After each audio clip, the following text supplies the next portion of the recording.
اللہ تعالیٰ نے انسان کو یاد کرایا ہے کہ تو نے عبادت اپنے رب کی کرنی ہے، اور فرمایا رب تمہارا وہ ہے جس نے تمہارے لیے زمین کو فرش بنایا ہے، آسمان کو چھت بنایا، اور آسمان سے پانی برسا کے تو زمین سے پھل اگائے ہیں، رزق لکم، وہ بھی تیرے کھانے کے لیے اگائے ہیں۔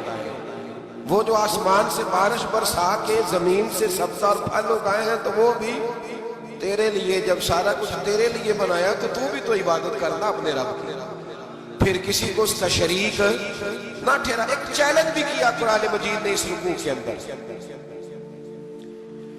کہا کرتے تھے مکے کے لوگ کہ آپ قرآن مجید کی آیتیں نبی کریم علیہ السلام سے کہا کرتے تھے کہ معاذ اللہ آپ خود بناتے ہیں، بنا کے لاتے ہیں، تو اللہ کریم نے فرمایا وَإِن كُنتُمْ فِي رَيْبٍ مِّمَّا نَزَّلْنَا عَلَىٰ عَبْدِنَا فَأْتُوا بِسُورَةٍ مِّن مِّثْلِهِ، اگر تمہیں شک ہو نا اس میں جو ہم نے بندہ خاص پہ نازل کیا ہے تو تم بھی اس جیسی ایک صورت بنا کے لاؤ۔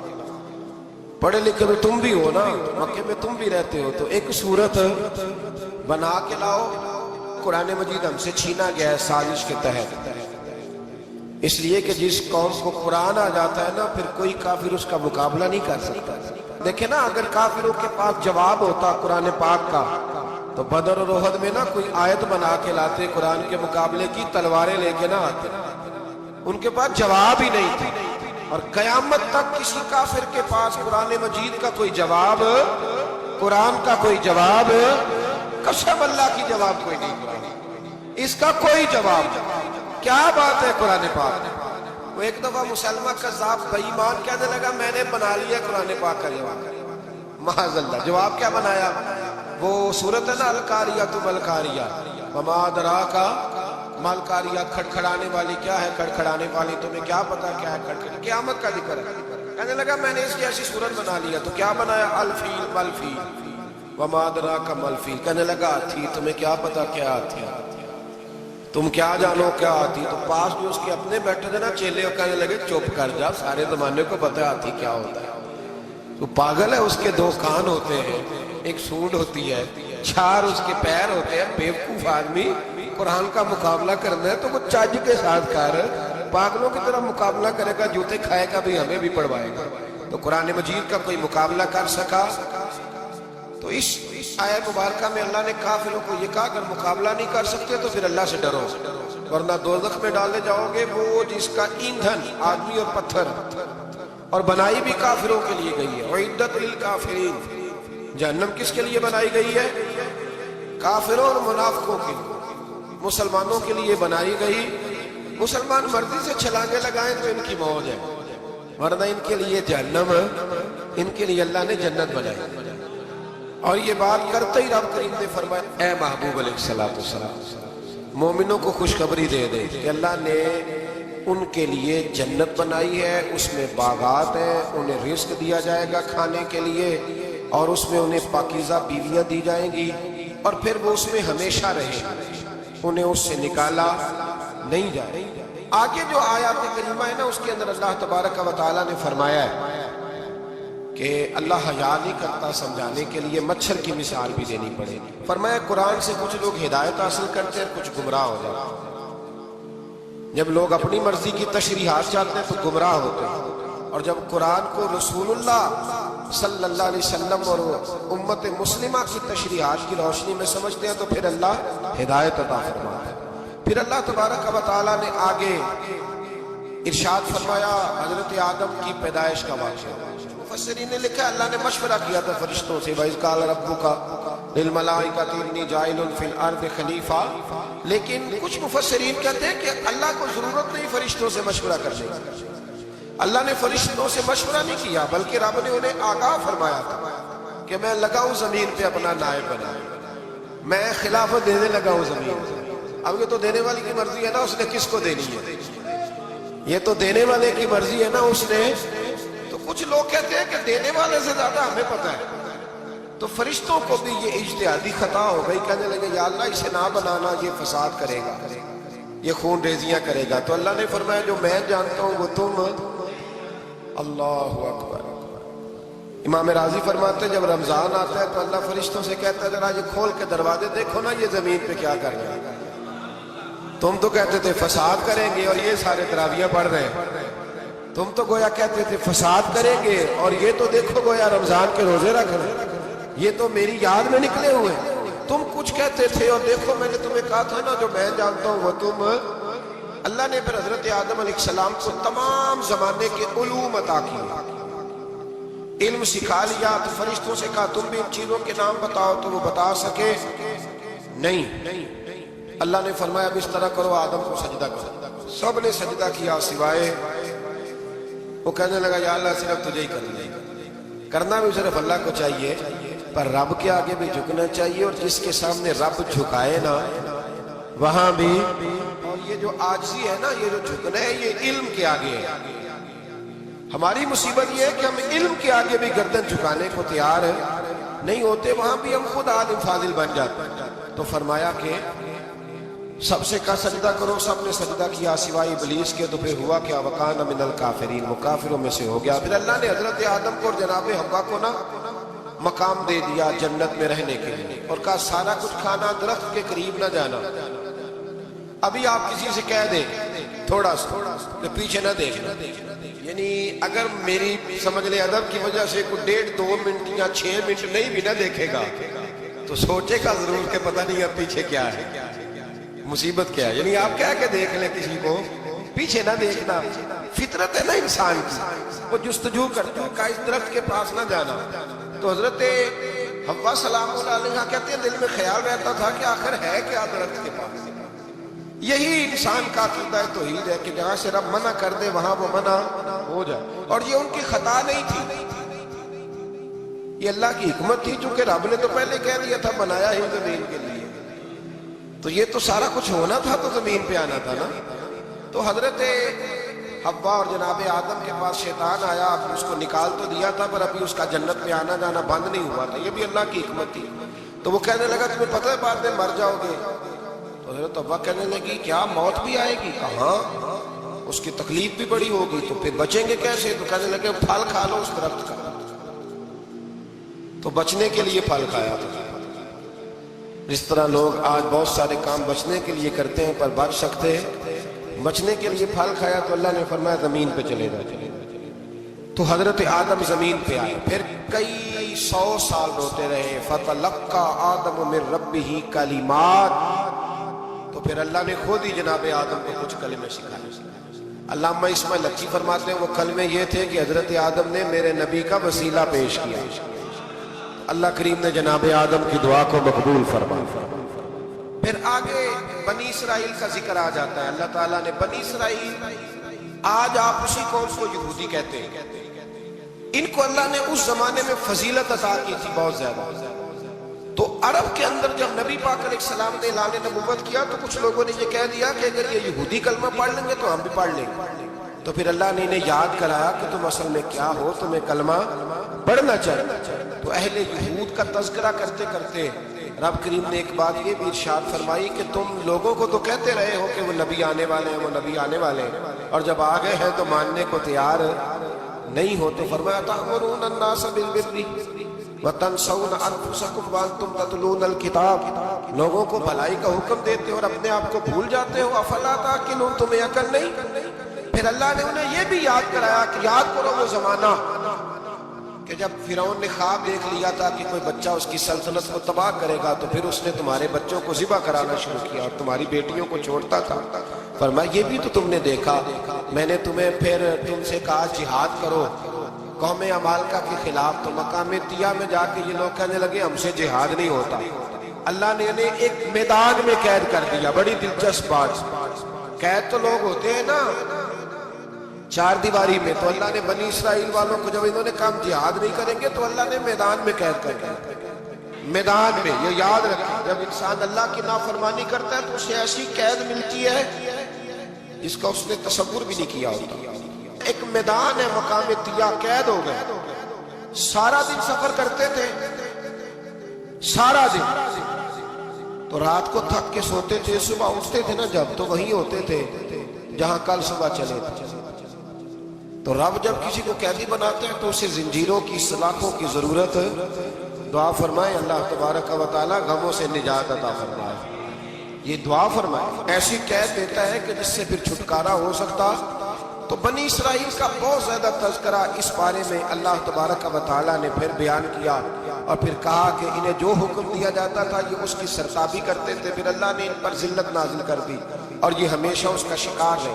قوم سبت کا ذکر فرمایا، ہفتے والے دن کچھ لوگ نافرمانی کرتے ہیں۔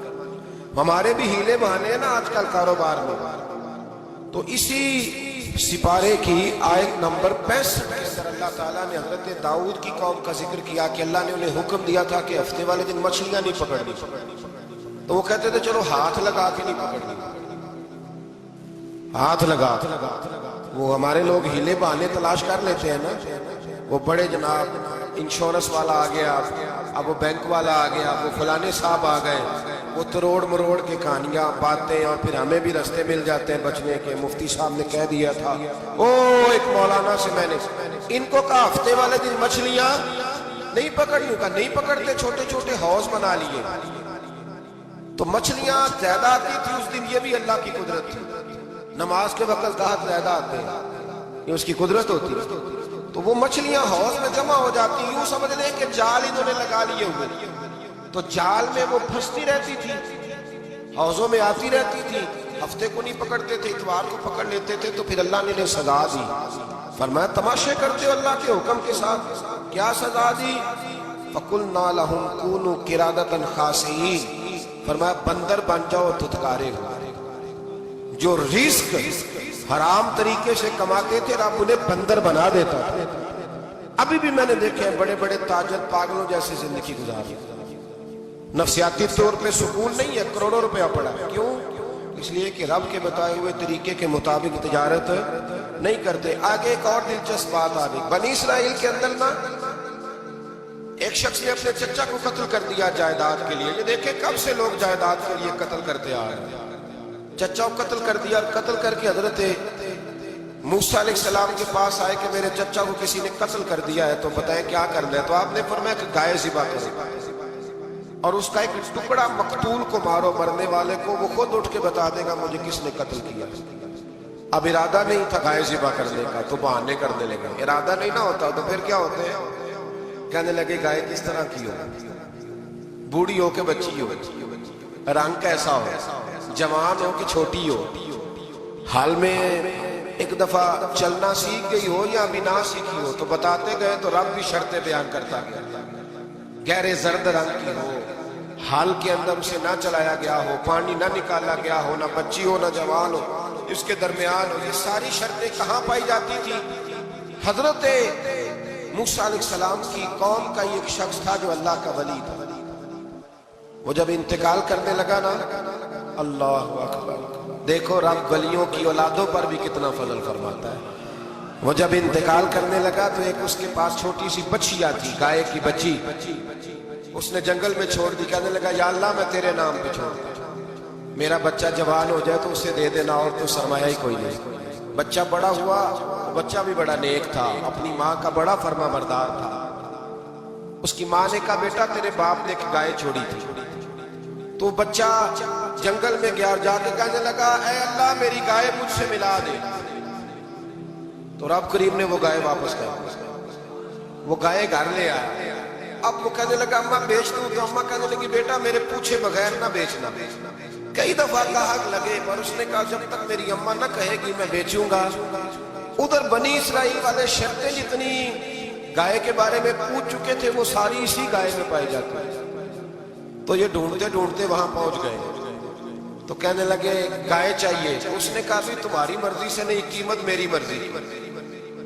ایک مفسر نے تو یہاں تک لکھا ہے کہ اس نے کہا گائے ذبح کر کے نا، تو جتنا گائے کے اندر گوشت ہوگا نا اتنا ہی کھال کے اندر تو مجھے مال بھر کے دو گے، اتنے سکے بھر کے دو گے، اتنی اشرفیاں بھر کے دو گے تو پھر تمہیں گائے دوں گا۔ تو پھر یہ گائے انہیں ملی اور یہ گائے لے کر کے آئے۔ زیادہ سوالات نہ کرتے تو زیادہ الجھتے نہ۔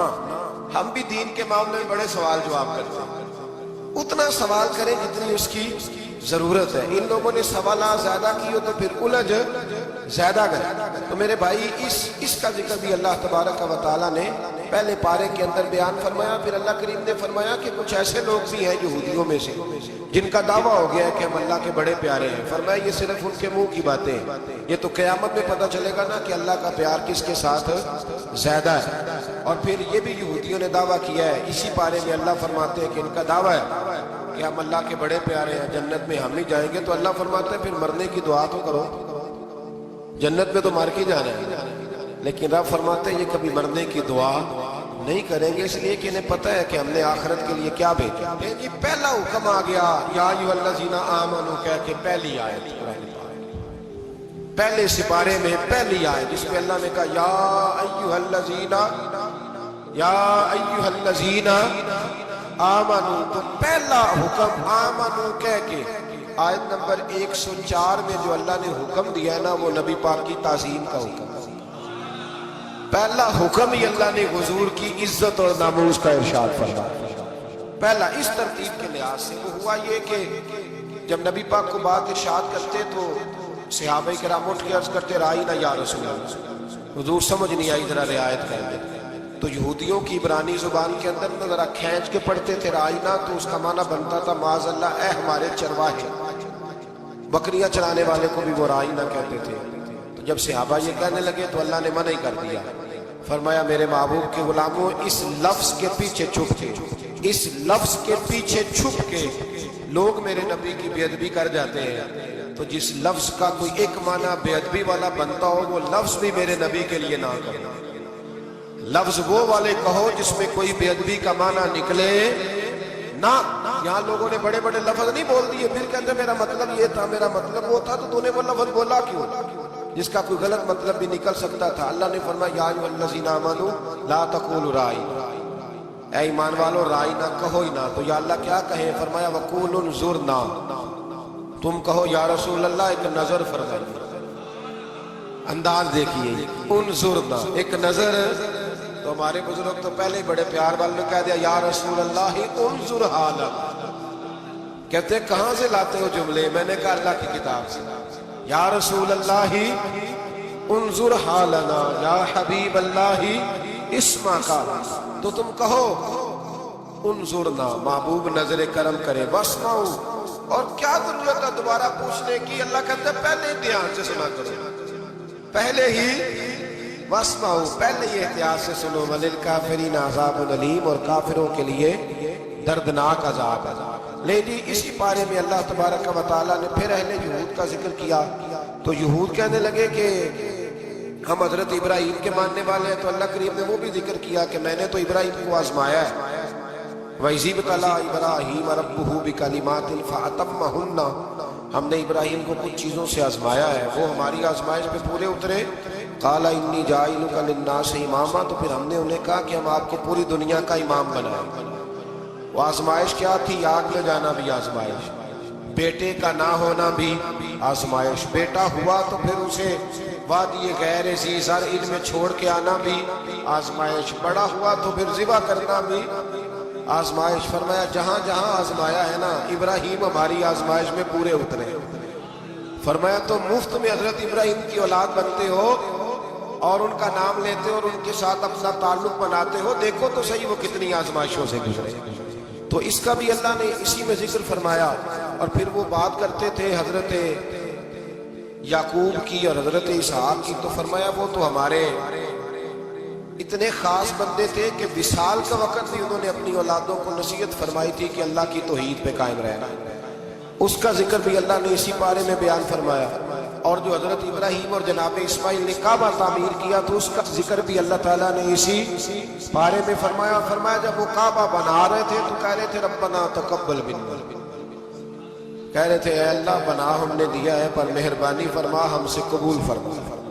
تو جو آیہ کریمہ آخر میں عرض کرنا چاہتا ہوں اس پر بھی تھوڑی توجہ فرمائیں گے تو بات بڑی نکھر کے باہر آئے گی۔ یہ 16ویں رکوع کے اندر اللہ نے پھر یہود اور عیسائیت کا ذکر فرمایا تو اللہ کریم نے ایک بات ارشاد فرمائی، یہودیوں کے ہاں جب کوئی بچہ پیدا ہوتا تھا پیلے رنگ کے ساتھ اس کو رنگتے تھے، یا کوئی خاص رنگ تھا ان کا، بچہ پیدا ہوتا تو اس پر وہ رنگ چڑھاتے کہ یہ جی ہمارے مذہب کا رنگ ہے۔ ہمارے ہاں بھی رسمیں ہیں نا اپنی اپنی ماضی، اپنی اپنی نہیں ہونی چاہیے، اللہ رسول کا حکم ہونا چاہیے۔ تو یہودیوں کے ہاں بچہ پیدا ہوتا تو ایک خاص رنگ چڑھاتے، عیسائیوں کے ہاں پیدا ہوتا تو وہ بھی ایک خاص رنگ چڑھاتے۔ مسلمانوں کے ہاں بچے پیدا ہوئے تو انہوں نے بھی توجہ کی کہ یہ کیا ہو رہا ہے، تو رب کریم نے فرمایا صبغۃ اللہ، رنگ اللہ کا ہی ہے۔ ومن احسن من اللہ صبغۃ، فرمایا اللہ کے رنگ سے زیادہ خوبصورت کس کا رنگ ہو سکتا ہے؟ اللہ کا رنگ کیا ہے؟ لا الہ الا اللہ محمد الرسول صلی اللہ علیہ وسلم۔ فرمایا نیلے پیلے کالے رنگ نہ چڑھاؤ، اپنے ذہن پر توحید و رسالت کا رنگ چڑھاؤ، یہ سب سے بہترین رنگ ہے۔ اگر تمہارے ذہنوں پر رب رسول کی توحید کا رنگ چڑھ گیا تو یہ وہ والا رنگ ہے، پھر تمہیں کسی اور رنگ کی طرف جانے کی ضرورت نہیں پڑے گی۔ تو فرمایا رنگ وہ پیدا کرو جو توحید کا ہے، رسالت کا ہے، اس رنگ کی توجہ کرو۔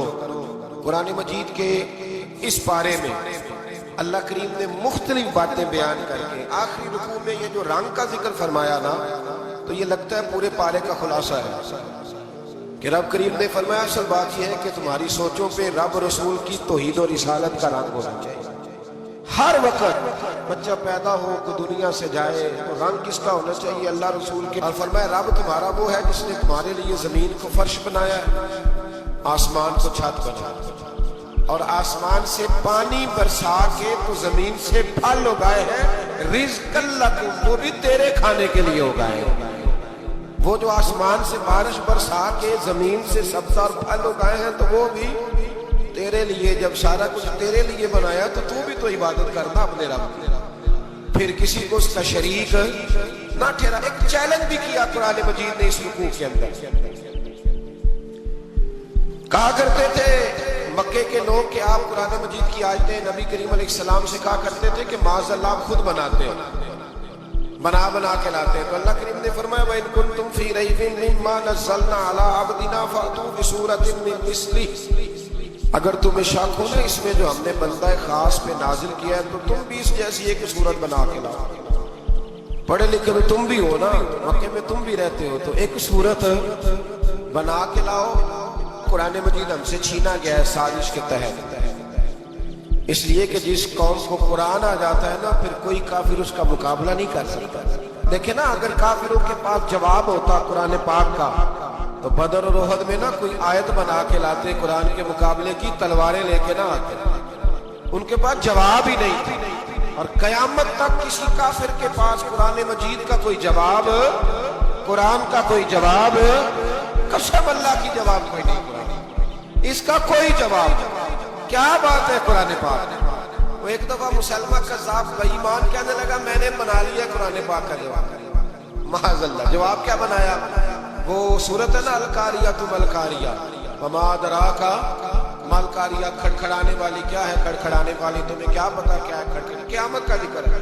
کہنے لگا میں نے اس جیسی صورت بنا لیا، تو کیا بنایا؟ الفیل ملفیل وما ادراک ما الفیل۔ کہنے لگا ہاتھی، تمہیں کیا پتا کیا ہاتھی ہے، تم کیا جانو کیا آتی؟ تو پاس جو اس کے اپنے بیٹھے تھے نا چیلے، کہنے لگے چپ کر جا، سارے زمانے کو پتہ ہے ہاتھی کیا ہوتا ہے، تو پاگل ہے، اس کے دو کان ہوتے ہیں، ایک سونڈ ہوتی ہے، چار اس کے پیر ہوتے ہیں۔ بیوقوف آدمی قرآن کا مقابلہ کرنا ہے تو وہ چج کے ساتھ کر، پاگلوں کی طرح مقابلہ کرے گا، جوتے کھائے گا بھی ہمیں بھی پڑھوائے گا۔ تو قرآن مجید کا کوئی مقابلہ کر سکا؟ تو اس آیت مبارکہ میں اللہ نے کافروں کو یہ کہا اگر مقابلہ نہیں کر سکتے تو پھر اللہ سے ڈرو، ورنہ دوزخ میں ڈالے جاؤ گے، وہ جس کا ایندھن آدمی اور پتھر، اور بنائی بھی کافروں کے لیے گئی ہے۔ وَعِدَّتْ لِلْكَافِرِينَ، جہنم کس کے لیے بنائی گئی ہے؟ کافروں اور منافقوں کے لیے، مسلمانوں کے لیے بنائی گئی۔ مسلمان مرضی سے چھلانگے لگائیں تو ان کی موج ہے، ورنہ ان کے لیے جہنم، ان کے لیے اللہ نے جنت بنائی۔ اور یہ بات کرتے ہی رب کریم نے فرمایا اے محبوب علیہ السلام، مومنوں کو خوشخبری دے دے کہ اللہ نے ان کے لیے جنت بنائی ہے، اس میں باغات ہیں، انہیں رزق دیا جائے گا کھانے کے لیے، اور اس میں انہیں پاکیزہ بیویاں دی جائیں گی، اور پھر وہ اس میں ہمیشہ رہیں، انہیں اس سے نکالا نہیں جائے۔ آگے جو آیات کریمہ ہے نا اس کے اندر اللہ تبارک و تعالیٰ نے فرمایا ہے کہ اللہ حیا نہیں کرتا سمجھانے کے لیے مچھر کی مثال بھی دینی پڑے۔ فرمایا قرآن سے کچھ لوگ ہدایت حاصل کرتے ہیں، کچھ گمراہ ہو جاتے ہیں۔ جب لوگ اپنی مرضی کی تشریحات چاہتے ہیں تو گمراہ ہوتے ہیں، اور جب قرآن کو رسول اللہ صلی اللہ علیہ وسلم اور امت مسلمہ کی تشریحات کی روشنی میں سمجھتے ہیں تو پھر اللہ ہدایت عطا فرماتا ہے۔ پھر اللہ تبارک و تعالیٰ نے آگے ارشاد فرمایا حضرت آدم کی پیدائش کا واقعہ۔ مفسرین نے لکھا اللہ نے مشورہ کیا تھا فرشتوں سے، وَإِذْ قَالَ رَبُّكَ لِلْمَلَائِكَةِ إِنِّي جَاعِلٌ فِي الْأَرْضِ خَلِيفَةً، لیکن کچھ مفسرین کہتے ہیں کہ اللہ کو ضرورت نہیں فرشتوں سے مشورہ کرنے کی۔ اللہ نے فرشتوں سے مشورہ نہیں کیا، بلکہ رب نے انہیں آگاہ فرمایا تھا کہ میں لگا ہوں زمین پہ اپنا نائب بنا، میں خلافت دینے لگا ہوں زمین پہ۔ اب یہ تو دینے والی کی مرضی ہے نا اس نے کس کو دینی ہے، یہ تو دینے والے کی مرضی ہے نا اس نے۔ تو کچھ لوگ کہتے ہیں کہ دینے والے سے زیادہ ہمیں پتہ ہے، تو فرشتوں کو بھی یہ اجتہادی خطا ہو گئی، کہنے لگے یا اللہ اسے نہ بنانا، یہ فساد کرے گا، یہ خون ریزیاں کرے گا۔ تو اللہ نے فرمایا جو میں جانتا ہوں وہ تم، اللہ اکبر۔ امام راضی فرماتے جب رمضان آتا ہے تو اللہ فرشتوں سے کہتا ہے ذرا یہ کھول کے دروازے دیکھو نا یہ زمین پہ کیا کر رہے ہیں، تم تو کہتے تھے فساد کریں گے اور یہ سارے تراویح پڑھ رہے ہیں، تم تو گویا کہتے تھے فساد کریں گے اور یہ تو دیکھو گویا رمضان کے روزے رکھ رہے ہیں، یہ تو میری یاد میں نکلے ہوئے، تم کچھ کہتے تھے اور دیکھو میں نے تمہیں کہا تھا نا جو میں جانتا ہوں وہ تم۔ اللہ نے پھر حضرت آدم علیہ السلام کو تمام زمانے کے علوم عطا کیے، علم سکھا لیا۔ تو فرشتوں سے کہا تم بھی ان چیزوں کے نام بتاؤ، تو وہ بتا سکے نہیں۔ اللہ نے فرمایا اب اس طرح کرو آدم کو سجدہ کرو، سب نے سجدہ کیا سوائے وہ کہنے لگا یا اللہ صرف تجھے ہی کرنا بھی صرف اللہ کو چاہیے، پر رب کے آگے بھی جھکنا چاہیے، اور جس کے سامنے رب جھکائے نا وہاں بھی، اور یہ جو عاجزی ہے نا یہ جو جھکنا ہے یہ علم کے آگے ہے۔ ہماری مصیبت یہ ہے کہ ہم علم کے آگے بھی گردن جھکانے کو تیار نہیں ہوتے، وہاں بھی ہم خود عالم فاضل بن جاتے ہیں۔ تو فرمایا کہ سب سے کہا سجدہ کرو، سب نے سجدہ کیا سوائے ابلیس کے، تو پھر ہوا کیا وَكَانَ مِنَ الْكَافِرِينَ، وہ کافروں میں سے ہو گیا۔ پھر اللہ نے حضرت آدم کو اور جناب حوا کو نا مقام دے دیا جنت میں رہنے کے لیے، اور کہا سارا کچھ کھانا، درخت کے قریب نہ جانا۔ ابھی آپ کسی سے کہہ دیں تھوڑا سا کہ پیچھے نہ دیکھنا، یعنی اگر میری سمجھ لیں ادب کی وجہ سے کوئی 1.5-2 منٹ یا 6 منٹ نہیں بھی نہ دیکھے گا تو سوچے گا ضرور کہ پتہ نہیں اب پیچھے کیا ہے، مصیبت کیا ہے۔ یعنی آپ کہہ کے دیکھ لیں کسی کو، پیچھے نہ دیکھنا فطرت ہے نا انسان کی، وہ جستجو کرتا ہے کہ اس درخت کے پاس نہ جانا۔ تو حضرت حوا سلام اللہ علیہ کہتے ہیں دل میں خیال رہتا تھا کہ آخر ہے کیا درخت کے پاس۔ یہی انسان کا عقیدہ توحید ہے کہ جہاں سے رب منع کر دے وہاں وہ منع ہو جائے، اور یہ ان کی خطا نہیں تھی، یہ اللہ کی حکمت تھی، چونکہ رب نے تو پہلے کہہ دیا تھا بنایا ہی زمین کے لیے، تو یہ تو سارا کچھ ہونا تھا تو زمین پہ آنا تھا نا۔ تو حضرت حوا اور جناب آدم کے پاس شیطان آیا، اس کو نکال تو دیا تھا پر ابھی اس کا جنت میں آنا جانا بند نہیں ہوا تھا، یہ بھی اللہ کی حکمت تھی۔ تو وہ کہنے لگا تمہیں پتہ ہے بعد میں مر جاؤ گے؟ تو حضرت حوا کہنے لگی کیا موت بھی آئے گی؟ کہا اس کی تکلیف بھی بڑی ہوگی، تو پھر بچیں گے کیسے؟ تو کہنے لگے پھل کھا لو اس درخت کا، تو بچنے کے لیے پھل کھایا۔ اس طرح لوگ آج بہت سارے کام بچنے کے لیے کرتے ہیں پر بچ سکتے، بچنے کے لیے پھل کھایا تو اللہ نے فرمایا زمین پہ چلے جائے۔ تو حضرت آدم زمین پہ آئے، پھر کئی 100 سال روتے رہے۔ فَتَلَقَّى آدَمُ مِن رَبِّهِ کَلِمَاتٍ، تو پھر اللہ نے خود ہی جناب آدم کو کچھ کلمے سکھائے۔ علامہ اسماعیل لکی فرماتے ہیں وہ کلمے یہ تھے کہ حضرت آدم نے میرے نبی کا وسیلہ پیش کیا، اللہ کریم نے جناب آدم کی دعا کو مقبول فرمایا۔ پھر آگے بنی اسرائیل کا ذکر آ جاتا ہے۔ اللہ تعالیٰ نے بنی اسرائیل، آج آپ اسی قوم کو یہودی کہتے ہیں، ان کو اللہ نے اس زمانے میں فضیلت عطا کی تھی بہت زیادہ۔ تو عرب کے اندر جب نبی پاک علیہ السلام نے اعلان نبوت کیا تو کچھ لوگوں نے یہ کہہ دیا کہ اگر یہ یہودی کلمہ پڑھ لیں گے تو ہم بھی پڑھ لیں گے۔ تو پھر اللہ نے انہیں یاد کرایا کہ تم اصل میں کیا ہو، تمہیں کلمہ پڑھنا چاہیے۔ تو اہل یہود کا تذکرہ کرتے کرتے رب کریم نے ایک بات یہ بھی ارشاد فرمائی کہ تم لوگوں کو تو کہتے رہے ہو کہ وہ نبی آنے والے ہیں، وہ نبی آنے والے ہیں، اور جب آ گئے ہیں تو ماننے کو تیار نہیں ہو۔ تو فرمایا تأمرون الناس بالبر، وَتَنْسَوْنَ أَنفُسَكُمْ وَأَنْتُمْ تَتْلُونَ الْكِتَابَ، لوگوں کو بھلائی کا حکم دیتے ہو اور اپنے آپ کو بھول جاتے ہو. افلا تعقلون، تمہیں عقل نہیں؟ پھر اللہ نے انہیں یہ بھی یاد کرایا کہ یاد کرو وہ زمانہ کہ جب فرعون نے خواب دیکھ لیا تھا کہ کوئی بچہ اس کی سلطنت کو تباہ کرے گا، تو پھر اس نے تمہارے بچوں کو ذبح کرانا شروع کیا اور تمہاری بیٹیوں کو چھوڑتا تھا. فرمایا یہ بھی تو تم نے دیکھا. میں نے تمہیں پھر تم سے کہا جہاد کرو قوم عمالقہ کے خلاف، تو مقام طیہ میں جا کے یہ لوگ کہنے لگے ہم سے جہاد نہیں ہوتا. اللہ نے انہیں ایک میدان میں قید کر دیا. بڑی دلچسپ بات. قید تو لوگ ہوتے ہیں نا چار دیواری میں، تو اللہ نے بنی اسرائیل والوں کو جب انہوں نے کہا جہاد نہیں کریں گے تو اللہ نے میدان میں قید کر دیا. میدان میں، یہ یاد رکھیں، جب انسان اللہ کی نافرمانی کرتا ہے تو اسے ایسی قید ملتی ہے جس کا اس نے تصور بھی نہیں کیا ہوتا. ایک میدان ہے مقام طیہ، قید ہو گئے. سارا دن سفر کرتے تھے، سارا دن، تو رات کو تھک کے سوتے تھے، صبح اٹھتے تھے نا جب، تو وہیں ہوتے تھے جہاں کل صبح چلے تھے. تو رب جب کسی کو قیدی بناتے ہیں تو اسے زنجیروں کی، سلاخوں کی ضرورت ہے. دعا فرمائے اللہ تبارک و تعالی غموں سے نجات عطا فرمائے. یہ دعا فرمائے، ایسی قید دیتا ہے کہ جس سے پھر چھٹکارا ہو سکتا. تو بنی اسرائیل کا بہت زیادہ تذکرہ اس بارے میں اللہ تبارک و تعالیٰ نے پھر بیان کیا، اور پھر کہا کہ انہیں جو حکم دیا جاتا تھا یہ اس کی سرتابی کرتے تھے. پھر اللہ نے ان پر ذلت نازل کر دی اور یہ ہمیشہ اس کا شکار ہے. قوم سبت کا ذکر فرمایا. ہفتے والے دن کچھ لوگ نافرمانی کرتے ہیں. ہمارے بھی ہیلے بہانے ہیں نا آج کل کاروبار میں. تو اسی سپارے کی آیت نمبر 65 کے اندر اللہ تعالیٰ نے حضرت داؤد کی قوم کا ذکر کیا کہ اللہ نے انہیں حکم دیا تھا کہ ہفتے والے دن مچھلیاں نہیں پکڑنی. تو وہ کہتے تھے چلو ہاتھ لگا کے نہیں پکڑنی، ہاتھ لگا. وہ ہمارے لوگ ہیلے بہانے تلاش کر لیتے ہیں نا. وہ بڑے جناب انشورنس والا آ گیا، اب وہ بینک والا آ گیا، وہ فلانے صاحب آ گئے، وہ تروڑ مروڑ کے کہانیاں باتیں، اور پھر ہمیں بھی رستے مل جاتے ہیں بچنے کے. مفتی صاحب نے کہہ دیا تھا، او ایک مولانا سے میں نے ان کو کہا ہفتے والے دن مچھلیاں نہیں پکڑنی، کا نہیں پکڑتے، چھوٹے چھوٹے حوض بنا لیے. تو مچھلیاں زیادہ آتی تھی اس دن، یہ بھی اللہ کی قدرت تھی. نماز کے وقت گاہک زیادہ آتے ہیں، یہ اس کی قدرت ہوتی ہے.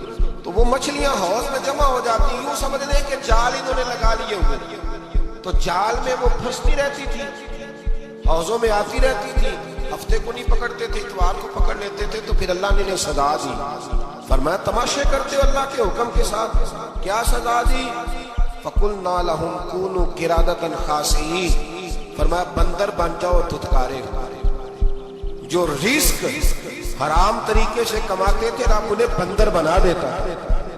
ابھی بھی میں نے دیکھے بڑے بڑے تاجر پاگلوں جیسی زندگی گزارے. نفسیاتی طور پہ سکون نہیں ہے، کروڑوں روپیہ پڑا ہے. کیوں؟ اس لیے کہ رب کے بتائے ہوئے طریقے کے مطابق تجارت نہیں کرتے. آگے ایک اور دلچسپ بات آ گئی. بنی اسرائیل کے اندر نا ایک شخص نے اپنے چچا کو قتل کر دیا جائیداد کے لیے. یہ دیکھیں کب سے لوگ جائیداد کے لیے قتل کرتے آ رہے ہیں. چچا کو قتل کر دیا. قتل کر کے حضرت موسیٰ علیہ السلام کے پاس آئے کہ میرے چچا کو کسی نے قتل کر دیا ہے، تو بتائیں کیا کرنا ہے. تو آپ نے فرمایا کہ گائے ذبح کرو اور اس کا ایک ٹکڑا مقتول کو مارو، مرنے والے کو. وہ خود اٹھ کے بتا دے گا مجھے کس نے قتل کیا. اب ارادہ نہیں تھا گائے ذبح کرنے کا تو بہانے کرنے لگے. ارادہ نہیں نہ ہوتا تو پھر کیا ہوتے ہیں؟ کہنے لگے گائے کس طرح کی ہو، بوڑھی ہو کے بچی ہو، رنگ کیسا ہو، جوان ہو کہ چھوٹی ہو، حال میں ایک دفعہ چلنا سیکھ گئی ہو یا ابھی نہ سیکھی ہو. تو بتاتے گئے تو رب بھی شرطیں بیان کرتا گیا. گہرے زرد رنگ کی ہو، حال کے اندر اسے نہ چلایا گیا ہو، پانی نہ نکالا گیا ہو، نہ بچی ہو نہ جوان ہو، اس کے درمیان ہو. یہ ساری شرطیں کہاں پائی جاتی تھی؟ حضرت موسیٰ علیہ السلام کی قوم کا ایک شخص تھا جو اللہ کا ولی تھا. وہ جب انتقال کرنے لگا نا، اللہ اکبر، دیکھو رب ولیوں کی اولادوں پر بھی کتنا فضل فرماتا ہے. وہ جب انتقال کرنے لگا تو ایک اس کے پاس چھوٹی سی بچیا تھی، گائے کی بچی. اس نے جنگل میں چھوڑ دی. کہنے لگا یا اللہ میں تیرے نام پہ چھوڑ دوں، میرا بچہ جوان ہو جائے تو اسے دے دینا، اور تو سرمایہ ہی کوئی نہیں. بچہ بڑا ہوا، بچہ بھی بڑا نیک تھا، اپنی ماں کا بڑا فرما بردار تھا. اس کی ماں نے کہا بیٹا تیرے باپ نے ایک گائے چھوڑی تھی. تو بچہ جنگل میں گیا اور جا کے کہنے لگا اے اللہ میری گائے مجھ سے ملا دے. تو رب کریم نے وہ گائے واپس کر دی. وہ گائے گھر لے آیا. اب وہ کہنے لگا اماں بیچ دوں, تو اماں کہنے لگی بیٹا میرے پوچھے بغیر نہ بیچنا. کئی دفعہ کہا لگے پر اس نے کہا جب تک میری اماں نہ کہے گی میں بیچوں گا. ادھر بنی اسرائیل والے شرطیں جتنی گائے کے بارے میں پوچھ چکے تھے وہ ساری اسی گائے میں پائی جاتی ہے. تو یہ ڈھونڈتے ڈھونڈتے وہاں پہنچ گئے. تو کہنے لگے گائے چاہیے. اس نے کہا بھی تمہاری مرضی سے نہیں, قیمت میری مرضی. ایک مفسر نے تو یہاں تک لکھا ہے کہ اس نے کہا گائے ذبح کر کے نا تو جتنا گائے کے اندر گوشت ہوگا نا اتنا ہی کھال کے اندر تو مجھے مال بھر کے دو گے, اتنے سکے بھر کے دو گے, اتنی اشرفیاں بھر کے دو گے تو پھر تمہیں گائے دوں گا. تو پھر یہ گائے انہیں ملی اور یہ گائے لے کر کے آئے. زیادہ سوالات نہ کرتے تو زیادہ الجھتے نہ. ہم بھی دین کے معاملے میں بڑے سوال جواب کرتے ہیں, اتنا سوال کریں جتنی اس کی ضرورت ہے. ان لوگوں نے سوالات زیادہ کیے تو پھر الجھ زیادہ گئے. تو میرے بھائی اس کا ذکر بھی اللہ تبارک و تعالیٰ نے پہلے پارے کے اندر بیان فرمایا. پھر اللہ کریم نے فرمایا کہ کچھ ایسے لوگ بھی ہیں یہودیوں میں سے جن کا دعویٰ ہو گیا ہے کہ ہم اللہ کے بڑے پیارے ہیں. فرمایا یہ صرف ان کے منہ کی باتیں ہیں, یہ تو قیامت میں پتہ چلے گا نا کہ اللہ کا پیار کس کے ساتھ زیادہ ہے. اور پھر یہ بھی یہودیوں نے دعویٰ کیا ہے. اسی پارے میں اللہ فرماتے ہیں کہ ان کا دعویٰ ہے کہ ہم اللہ کے بڑے پیارے ہیں, جنت میں ہم ہی جائیں گے. تو اللہ فرماتے ہیں پھر مرنے کی دعا تو کرو, جنت میں تو مر کے جانا ہے. لیکن رب فرماتے ہیں یہ کبھی مرنے کی دعا نہیں کریں گے, اس لیے کہ انہیں پتہ ہے کہ ہم نے آخرت کے لیے کیا بھیجا. جی پہلا حکم آ گیا یا ایھا الذین آمنوا کہہ کے پہلی آیت پہلے سپارے میں پہلی آیت جس میں اللہ نے کہا یا ایھا الذین آمنوا. تو پہلا حکم آمنوا کہہ کے آیت نمبر 104 میں جو اللہ نے حکم دیا ہے نا وہ نبی پاک کی تعظیم کا حکم. پہلا حکم ہی اللہ نے حضور کی عزت اور ناموس کا ارشاد فرمایا. پہلا اس ترتیب کے لحاظ سے وہ ہوا یہ کہ جب نبی پاک کو بات ارشاد کرتے تو صحابہ کرام اٹھ کے عرض کرتے رائینا یا رسول اللہ, حضور سمجھ نہیں آئی ذرا رعایت کر دے. تو یہودیوں کی عبرانی زبان کے اندر نہ ذرا کھینچ کے پڑھتے تھے رائینا, تو اس کا معنی بنتا تھا معاذ اللہ اے ہمارے چرواہے. بکریاں چرانے والے کو بھی وہ رائینا کہتے تھے. تو جب صحابہ یہ کہنے لگے تو اللہ نے منع ہی کر دیا. فرمایا میرے محبوب کے غلاموں اس لفظ کے پیچھے چھپ کے, اس لفظ کے پیچھے چھپ کے لوگ میرے نبی کی بے ادبی کر جاتے ہیں. تو جس لفظ کا کوئی ایک معنی بے ادبی والا بنتا ہو وہ لفظ بھی میرے نبی کے لیے نہ کرو. لفظ وہ والے کہو جس میں کوئی بے ادبی کا معنی نکلے نہ. یہاں لوگوں نے بڑے بڑے لفظ نہیں بول دیے پھر کہتے میرا مطلب یہ تھا, میرا مطلب وہ تھا. تو تو نے وہ لفظ بولا کیوں جس کا کوئی غلط مطلب بھی نکل سکتا تھا. اللہ نے فرمایا یا ایھا الذین آمنوا لا تقولوا رائینا, اے ایمان والو رائینا کہو ہی نہ. تو یا اللہ کیا کہیں؟ فرمایا وقولوا انظرنا, تم کہو یا رسول اللہ ایک نظر فرمائیے. انداز دیکھیے انظرنا ایک نظر. تو ہمارے بزرگ تو پہلے بڑے پیار والے نے کہہ دیا یا رسول اللہ انظر حالنا. کہتے کہاں سے لاتے ہو جملے؟ میں نے کہا اللہ کی کتاب سے. یا رسول اللہ انظر حالنا یا حبیب اللہ اسما کا. تو تم کہو انظرنا محبوب نظر کرم کرے واسمعوا. اور کیا ضرورت ہے دوبارہ پوچھنے کی؟ اللہ کہتے ہیں پہلے ہی دھیان سے سنا کرو, پہلے ہی واسمعوا پہلے ہی احتیاط سے سنو. وللکافرین عذاب علیم, اور کافروں کے لیے دردناک عذاب ہے. لے جی اسی پارے میں اللہ تبارک و تعالیٰ نے پھر اہل یہود کا ذکر کیا. تو یہود کہنے لگے کہ ہم حضرت ابراہیم کے ماننے والے ہیں. تو اللہ کریم نے وہ بھی ذکر کیا کہ میں نے تو ابراہیم کو آزمایا ہے. وَإِذِ ابْتَلَىٰ إِبْرَاهِيمَ رَبُّهُ بِكَلِمَاتٍ فَأَتَمَّهُنَّ, ہم نے ابراہیم کو کچھ چیزوں سے آزمایا ہے, وہ ہماری آزمائش پہ پورے اترے. قَالَ إِنِّي جَاعِلُكَ لِلنَّاسِ إِمَامًا, تو پھر ہم نے انہیں کہا کہ ہم آپ کو پوری دنیا کا امام بنائیں. وہ آزمائش کیا تھی؟ آگ میں جانا بھی آزمائش, بیٹے کا نہ ہونا بھی آزمائش, بیٹا ہوا تو پھر اسے وادی غیر ذی زرع میں چھوڑ کے آنا بھی آزمائش, بڑا ہوا تو پھر ذبح کرنا بھی آزمائش. فرمایا جہاں جہاں آزمایا ہے نا ابراہیم ہماری آزمائش میں پورے اترے. فرمایا تو مفت میں حضرت ابراہیم کی اولاد بنتے ہو اور ان کا نام لیتے اور ان کے ساتھ اپنا تعلق بناتے ہو، دیکھو تو صحیح وہ کتنی آزمائشوں سے گزرے۔ تو اس کا بھی اللہ نے اسی میں ذکر فرمایا۔ اور پھر وہ بات کرتے تھے حضرت یعقوب کی اور حضرت اسحاق کی، تو فرمایا وہ تو ہمارے اتنے خاص بندے تھے کہ وصال کا وقت بھی انہوں نے اپنی اولادوں کو نصیحت فرمائی تھی کہ اللہ کی توحید پہ قائم رہنا۔ اس کا ذکر بھی اللہ نے اسی پارے میں بیان فرمایا۔ اور جو حضرت ابراہیم اور جناب اسماعیل نے کعبہ تعمیر کیا تو اس کا ذکر بھی اللہ تعالیٰ نے اسی پارے میں فرمایا۔ فرمایا جب وہ کعبہ بنا رہے تھے تو کہہ رہے تھے ربنا تقبل منا، کہہ رہے تھے اے اللہ بنا ہم نے دیا ہے پر مہربانی فرما ہم سے قبول فرما۔